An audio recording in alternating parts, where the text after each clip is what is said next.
Fichadas e fichados, estamos aqui de volta para mais um vídeo. E dezembro chegou. Dezembro chegou e nos remete a quê? A Natal.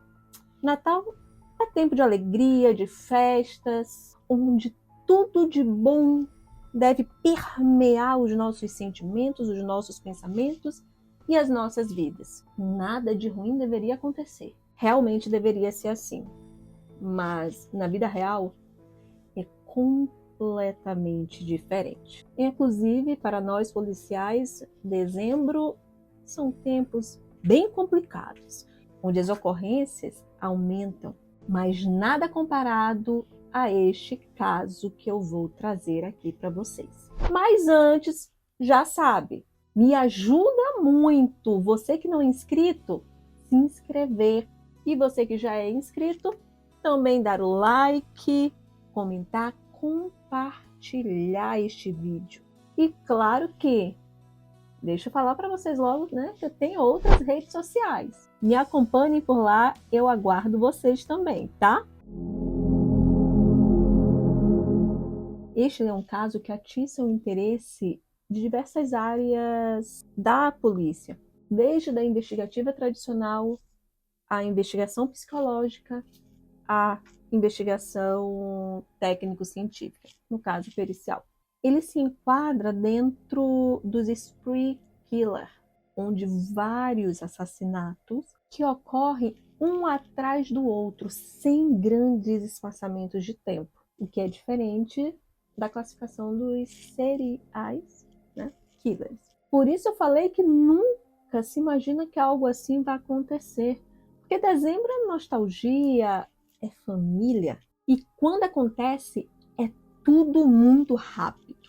E foi assim em dezembro de 1992, na cidade de Dayton, sudoeste de Ohio.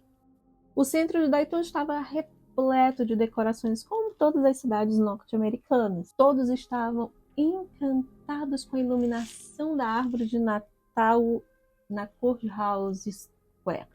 E o shopping reaberto com várias lojas pop-up e restaurantes para a temporada de férias. Enquanto as pessoas faziam compras e comemoravam, elas nunca imaginariam que estaria por acontecer. Um grupo de adolescentes estavam procurando problemas, literalmente. Eram em torno de 9 jovens, conhecidos como The Downtown Posse. Desses 9, 4 foram além. Afastados de suas famílias, eles se uniram e saíram fazendo vítimas aleatórias, qualquer uma que cruzasse as suas armas de fogo. Tudo aconteceu entre os dias 24 e 26 de dezembro. A polícia ela ficou desnorteada, porque a princípio não se tinha conexão lógica entre os crimes, nem sequer uma motivação plausível, mas um tipo de evidência unia os crimes que ocorreram. Esse é um dos casos mais sangrentos da história de Dayton e que ficou conhecido como assassinatos de Natal. Infelizmente, não se tem muitas informações sobre os autores e sobre os participantes desse grupo que se intitulava de Downtown Posse, né? Talvez não se tenha porque eles eram, a maior parte, menores de idade, talvez porque não tinham histórico criminal, não pelo menos que se saiba, pelo menos um deles, considerado até o líder, ele não tinha histórico criminal. Então a gente se pergunta, né, do ponto de vista psicológico, o que será que gerou o comportamento? Será que o comportamento sempre esteve ali, só estava adormecido e só precisava dos ingredientes certos? A gente nunca vai saber. O grupo era liderado por Marvelous Keane e incluíam diversos jovens, em torno de 9, 10 jovens. Eles se reuniam no apartamento de Bill, na 159 e uma avenida. Desses 9, 10, 4 eles se mantiveram como os atuantes nesses crimes que ocorreram no Natal de 1992. Kinney, Laura Taylor, DeMarcus Smith, Heather Matthews. Kinney e Taylor eram namorados. Heather e Smith também eram namorados. Os jovens, eles eram diferentes entre eles. Tinham origens diferentes, étnicas, culturais, mas eles tinham um ponto em comum. Todos eram rebeldes, em desacordo com seus pais, e compartilhavam o desejo de uma grande emoção. Havia no grupo mais um casal de namorados, o Austin e Cottrell. Mas esses dois eu não vou falar agora aqui, tá? Eles vão aparecer durante os crimes e vocês entenderão o que vai acontecer com eles. Kinney tinha 19 anos na época e ele era considerado um menino bom. E é dentre eles o que mais se tem conhecimento. Se sabe um pouco mais da história dele. Ele era tido por todos como um bom rapaz, um bom aluno. Tinha o estereotipo de bom moço, né, da época. Frequentava a igreja, era do coral. Eu era do coral. Ele tinha acabado de retornar para Dayton de uma estadia de 18 meses em Los Angeles com seu pai. Os pais, eles eram separados. E essa ida dele para Los Angeles foi uma tentativa de que a raiva que ele estava sentindo pela morte do seu irmão, que tinha sido morto em um assalto. Então, que essa raiva passasse. E depois, durante os julgamentos, os seus depoimentos, ele fala que esse evento mexeu muito com ele. Ele era alto, grande, chamativo, gostava de joias, né, cordão de ouro, mas tido pelos policiais como extremamente educado. Sempre respondendo aos policiais por sim senhor, não senhor.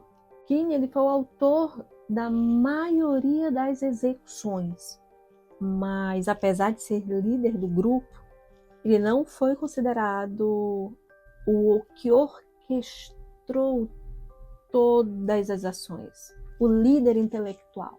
O líder intelectual era Taylor, a namorada dele, de 16 anos de idade.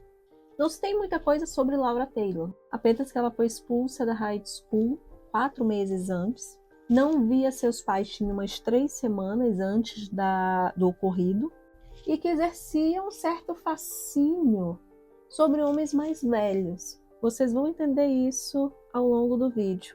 Talvez esse fascínio, essa sedução se dê pelas feições quase que infantis que ela tinha, o que transmite, né, uma coisa de fragilidade. Mas, segundo os investigadores, de frágil não tinha nada. Ela era dura como pregos e muito fria. Isso me faz lembrar essa coisa do rosto infantil e a sedução, né? O vídeo que tem aqui, que é o do Fritz, do açougueiro, né? A outra participante, a Heather, ela tinha acabado de sair da prisão, ela tinha 20 anos de idade, tinha saído da prisão em outubro do ano de 1992. Ela tinha um certo fascínio por tudo aquilo ali, falaram os investigadores. E ela disse que ela queria ser igual a eles. Ela queria fazer o que eles faziam. E o Smith, de 19 anos, namorado da Heather. O grupo como um todo começou como por uma coceira por dinheiro fácil, né? E emoções. Olha só, é uma mistura perigosa. Eles começaram com pequenos roubos e a coisa se transformou em assassinatos por diversão. Foram 6 pessoas mortas e 2 feridas. E o que eles ganharam com tudo isso? Alguns poucos dólares, uns $40, um casaco xadrez e um par de tênis. E algumas joias. Kinney e Laura se conheceram 2 semanas antes do Natal. Um dia que ficaram bêbados e passaram a primeira noite juntos. A partir dali se tornaram inseparáveis. Algumas misturas dão certo, outras não. Foi o caso dessa. 2 dias antes do Natal, eles resolveram usar o dinheiro que eles tinham para passar uma noite no hotel. Então, Taylor teve uma ideia. Ela conhecia um homem na Prescott Avenue que tinha muito dinheiro, que trabalhava na General Motors e que sempre dava dinheiro a ela em troca de favores sexuais a uma menina de 16 anos de idade. Esse cara ia deixá-los entrar na casa dele e assim eles iriam roubá-lo. Era essa a ideia de Taylor e Kinney topou. Ele arrumou as suas coisas, que eram poucas e que incluíam 2 pistolas calibre 0.25. E na noite do dia 23 de dezembro de 1992, os dois foram caminhando a pé até o apartamento de Bill, que era um complexo habitacional público. E lá eles faziam uso de cocaína e crack.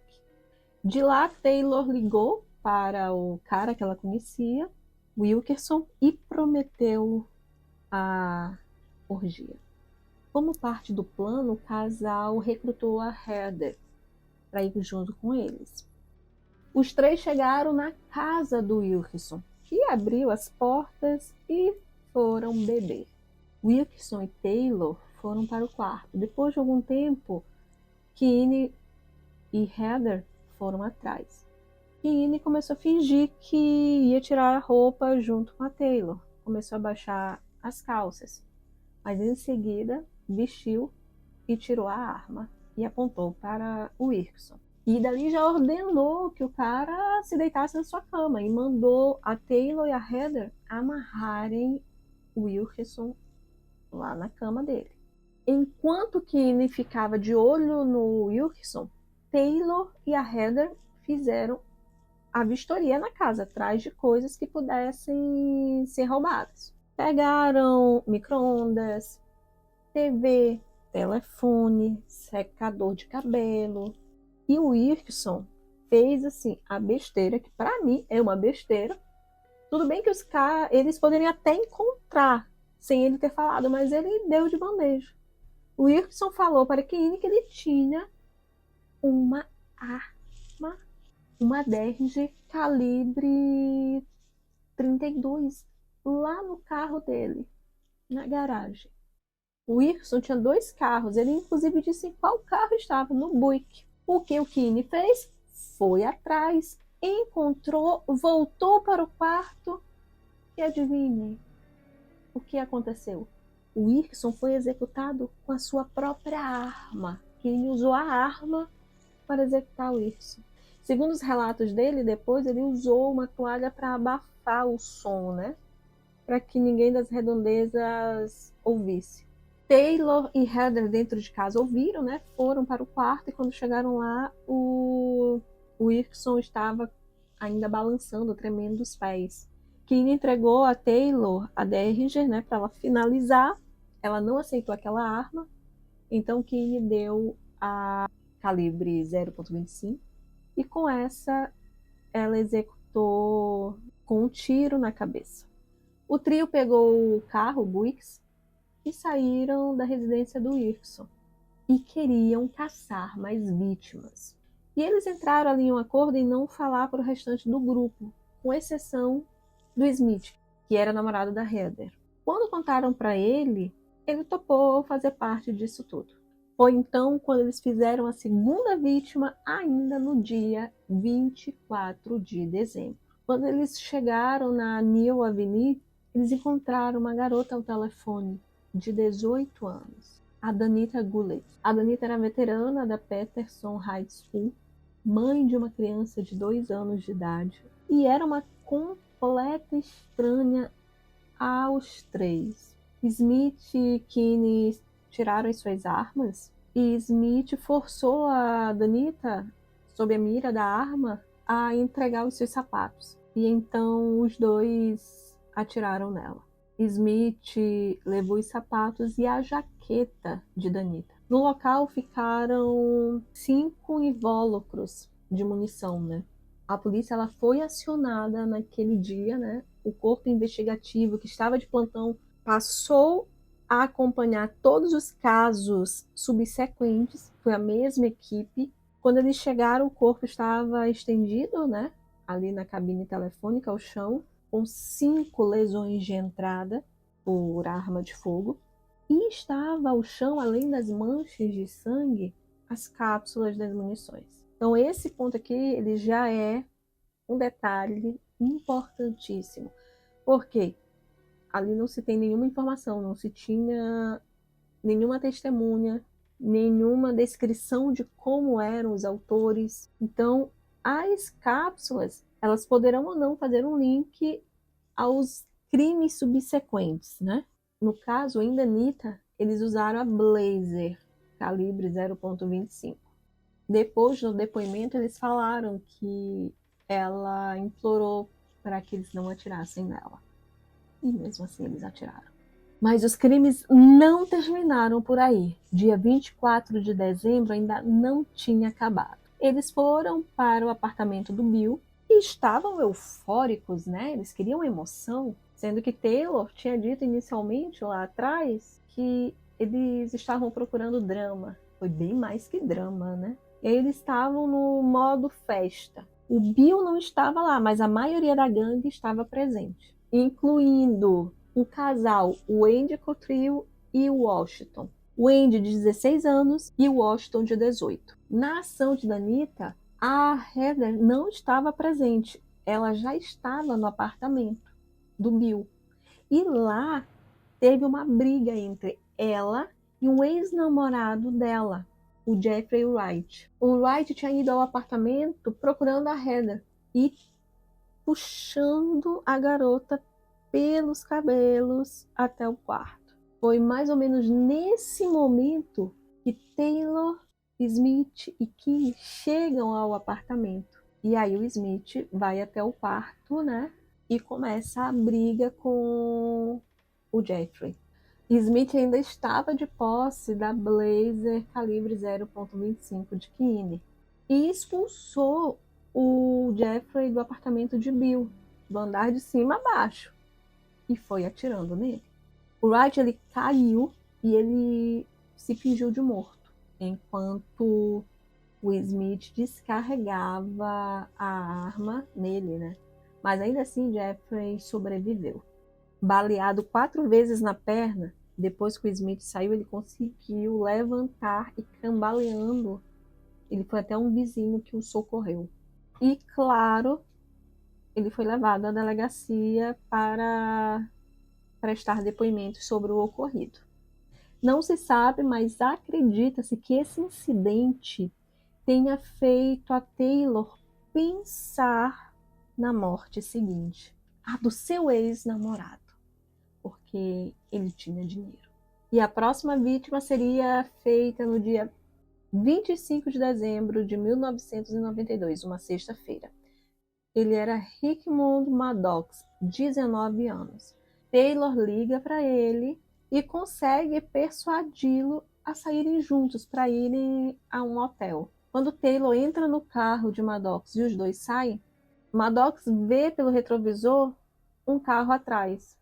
Quem estava no carro atrás? Kinney, Smith e Heather. Maddox desconfiou e perguntou da Taylor o que era aquilo ali, né? E aí ela disse que eram os primos dela. Ele não acreditou e acelerou. Nisso, o que a Taylor faz? Dispara na têmpora direita. Lógico, né? Ela estava no banco do passageiro, que é o da direita. Só que aqui ela não usa a Blazer calibre 25. Ela usa a Derringer. Sim, a arma do Wilson. Taylor conseguiu abrir a porta do passageiro, né? E saiu do carro antes que o carro batesse. Antes que o carro batesse em uma árvore na Bento Avenue. E ela saiu de lá mancando e conseguiu chegar e encontrar os 3, né? Aí vocês imaginam o corpo de investigação, né? Que estava de plantão ali no feriadão. Encontrou aquele corpo ali e sem nenhuma relação óbvia, né, para eles, com o que tinha acontecido anteriormente, que é o da Gillett. Após a execução do Maddox e a tentativa frustrada de conseguir dinheiro, eles se reuniram na casa de um outro integrante, o Deon. Não mais o apartamento de Bill, porque tinha acontecido aquilo com o Jeffrey, né? Então ele deve ter contado à polícia e seria muito arriscado eles voltarem para lá. Deon, de 16 anos, ele é primo de Nicholas Woodson. E de alguma forma, a mãe de Deon, ela sabe de que aquilo ali está muito estranho, que algo muito perigoso está acontecendo, porque depois ela afirma que ela viu armas com eles, tá? Mas aceita tudo aquilo dentro da casa dela. O que os jovens queriam era dinheiro. Então eles precisavam de alguma forma de conseguir dinheiro fácil. Era sobre isso que eles conversavam na casa do Deon. Como conseguir dinheiro fácil. Eles decidiram sair da casa de Deon nos 2 carros do Wilson, porque eles já tinham pego o outro carro, um Pontiac. Mas em torno de 1 hora, 2 horas da manhã, os 2 grupos eles se separaram. Estavam Heather, Smith e Kinney no Pontiac do Wilson. E eles foram para um posto de gasolina para ver se conseguiam roubar alguém num caixa eletrônico. E chegaram lá e encontraram uma mulher vendo alguma coisa no pneu. Foi quando Kinney e Smith decidiram roubar o carro.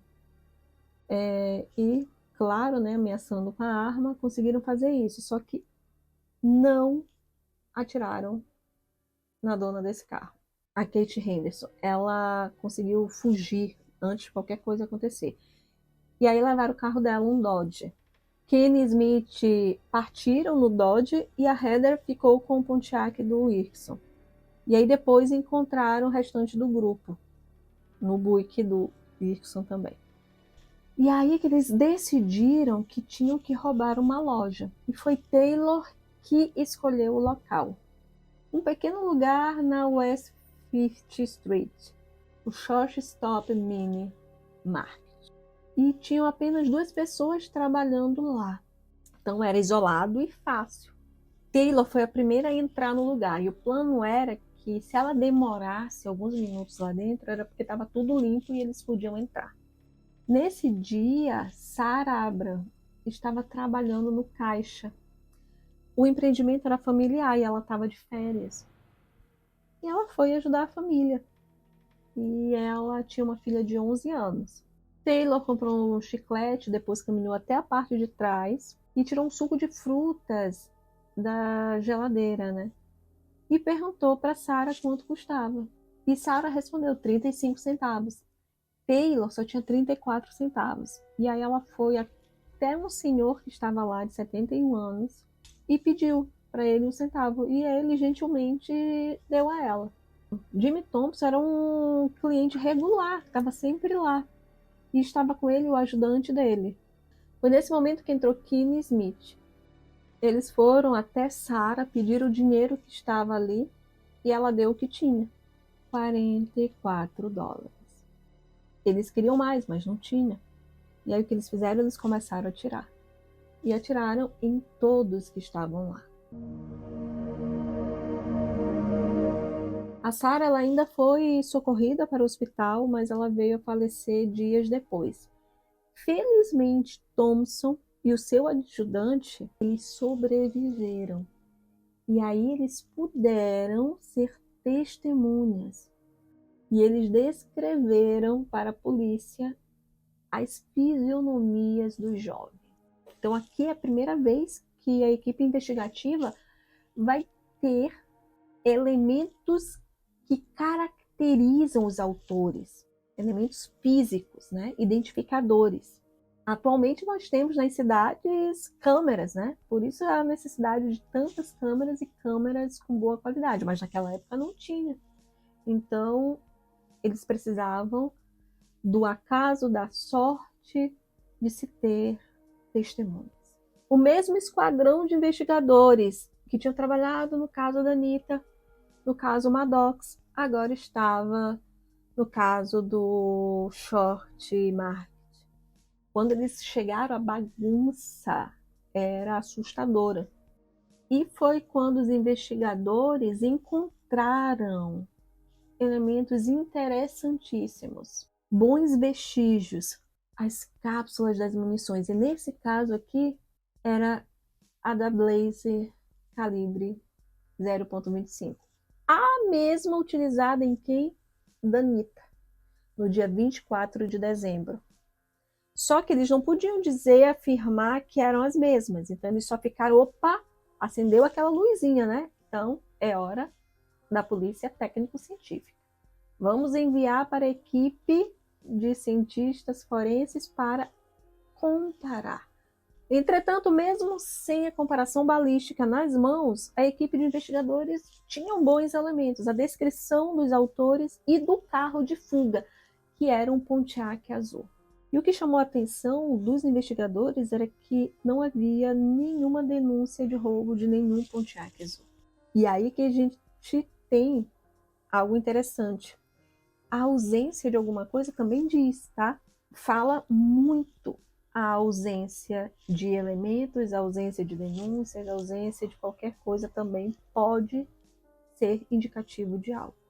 No caso que eu fiz e que eu conto do falso suicídio, que era um feminicídio, eu consegui colocar o autor do lado da poltrona onde a vítima foi executada, justamente pela ausência de manchas de sangue na região, que a gente chama de mancha fantasma. Dá uma olhada lá também. Já de volta na casa do Deon, Keane e Smith trocaram as placas dos carros do Pontiac com o Dodge. E lá eles começaram a discutir sobre o fato de que muita gente estava sabendo. Eles estavam atordoados já, eles estavam assustados. E especialmente Smith estava muito preocupado com Cottrell e Washington, o casal. Inclusive Cottrell estava grávida, tá? Ele temia que os dois denunciassem ele para a polícia pelo ocorrido com o Jeffrey. Afinal, o Jeffrey era amigo, né, deles lá. O Smith ele estava convencido de que o Washington tinha dedurado. Por causa desse sentimento, Smith convenceu os demais a irem atrás de Cottrell e Washington. Então foi Keane, Hunter, Taylor e Nicholas Woodson, junto com Smith, claro, né? Até a casa, até o apartamento do Bill, onde estavam Washington e Cottrell. Como os dois não acompanharam, né, os demais no que aconteceu anteriormente, Smith pensou aí que realmente o casal tivesse denunciado a polícia. E aí, chegando lá, eles convidaram Cottrell e Washington para saírem para dirigir e beber. E eles toparam. E foram todos amontoados dentro do carro. Keane dirigindo o carro, no banco do passageiro da frente, Smith e Heather sentada no colo do Smith, Woodson atrás do Keane, Cottrell no meio, no colo de Washington e Taylor na porta. Aí eles passaram primeiro num drive de bebidas, pegaram bebidas e o Keane decidiu ir ao cemitério visitar o túmulo do seu irmão. Não vou julgar isso. Woodson ele sentiu o que aconteceria e decidiu voltar para casa. O Keane então deixou ele na casa dele e o restante seguiu até o cemitério. No caminho, Keane viu um portão grande aberto em uma área de armazenamento de cascalho e entrou. Keane e Smith saíram, começaram a beber. O Washington e a namorada ficaram dentro do carro.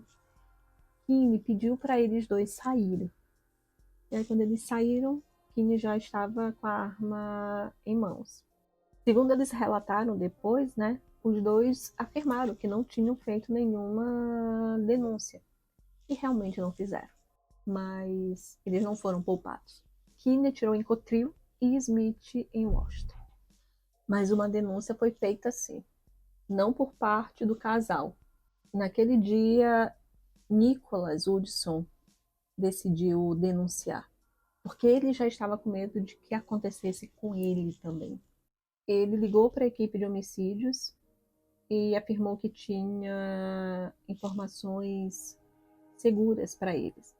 E tudo que ele falou só veio confirmar o que eles já sabiam, né, das descrições que as testemunhas fizeram lá no short market, das armas e dos carros.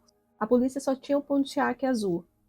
Aí ele falou do Buick e do Dodge. E que naquele dia eles estariam com o Dodge preto. De posse dessa informação de que a gangue estaria no Dodge preto, a informação ela foi disseminada.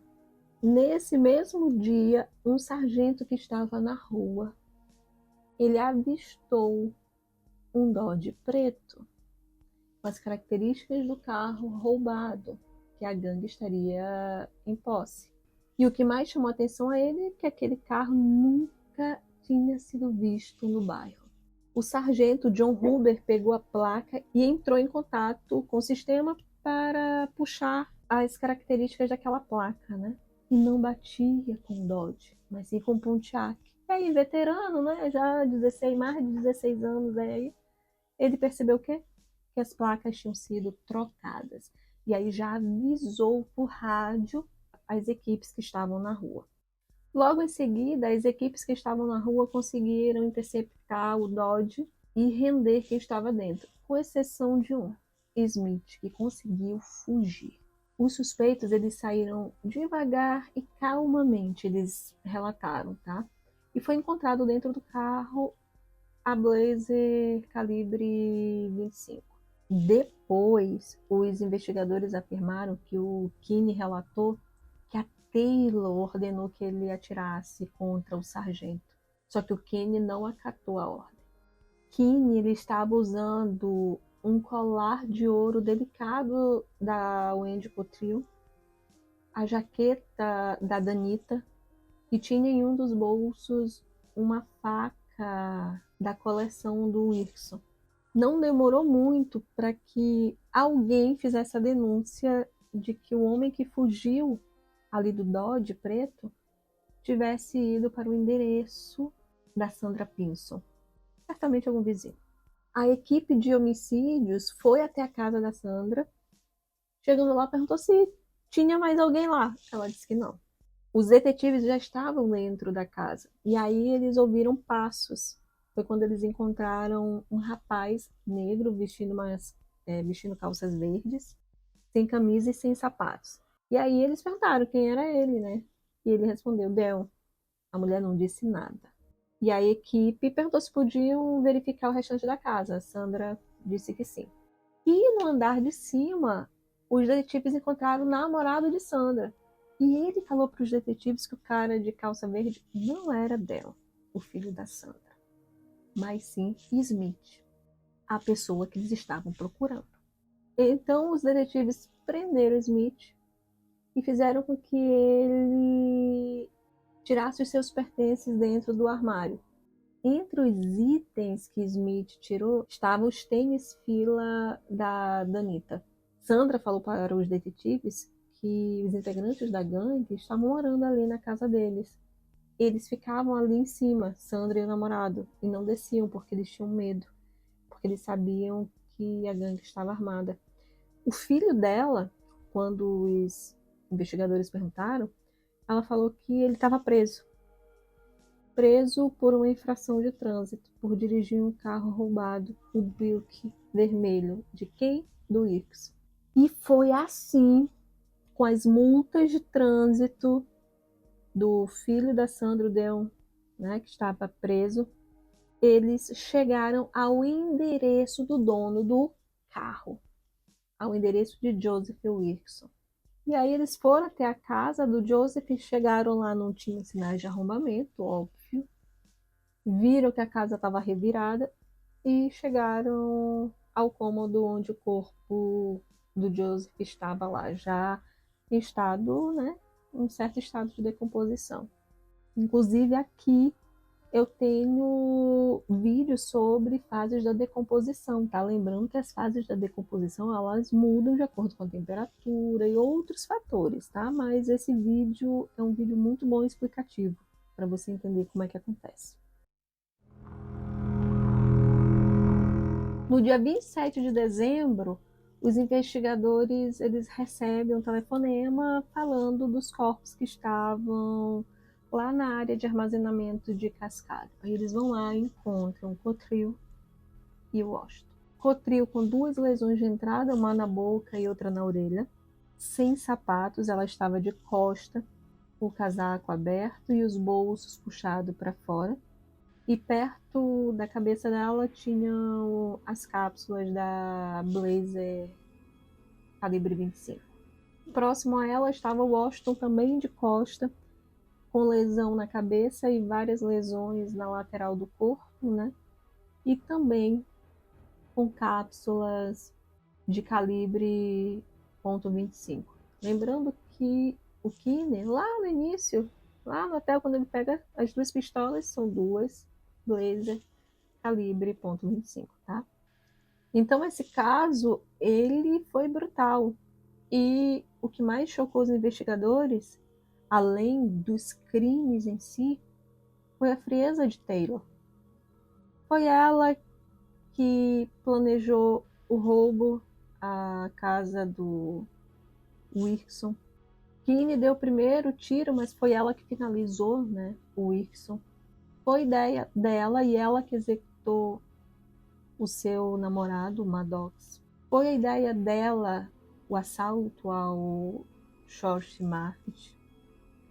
Não foi ideia dela, mas ela assistiu, inclusive, a sua amiga ser morta, a Cottrell. Mas por causa da sua idade, do seu tamanho e da sua fisionomia infantil, as ativistas locais bradaram muito. Viam Taylor como uma coadjuvante, como uma cúmplice relutante, talvez até tenha sido obrigada a agir. Eles pressionaram muito para que ela fosse libertada e aí ela foi transferida para um centro de detenção juvenil. Os investigadores, eles relatam que ela não falou praticamente nada. Taylor, ela se manteve de boca fechada e exigia um advogado.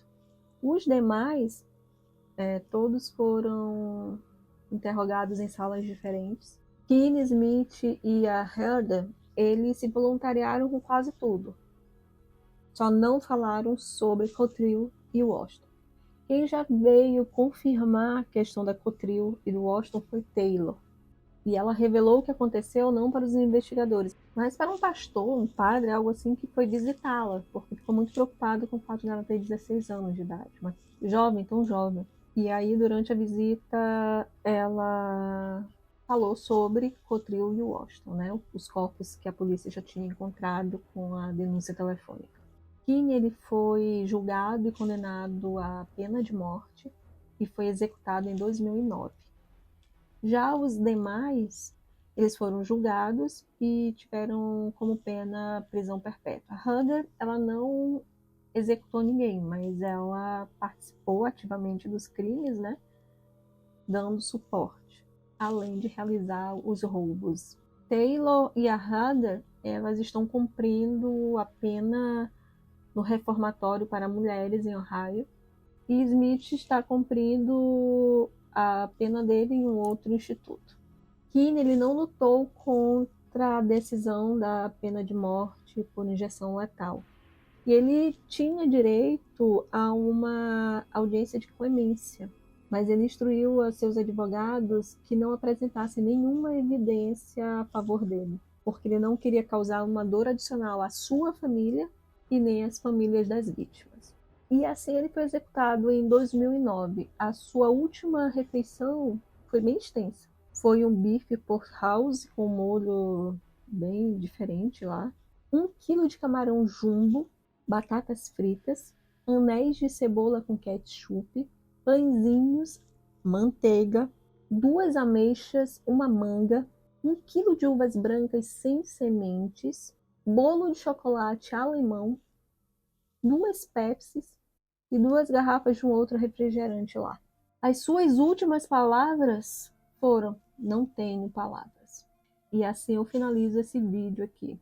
Eu espero que possamos fazer boas reflexões, né, desse caso, além do conhecimento investigativo, que as reflexões elas possam ser feitas. O quanto tudo pode mudar tão rapidamente se escolhas erradas forem feitas. E que todo o cuidado do mundo ainda é pouco. Fiquem bem e até o próximo vídeo. Compartilhem esse vídeo. Eu acredito realmente que vale muito a pena esse vídeo ser compartilhado. Até o próximo. Beijos!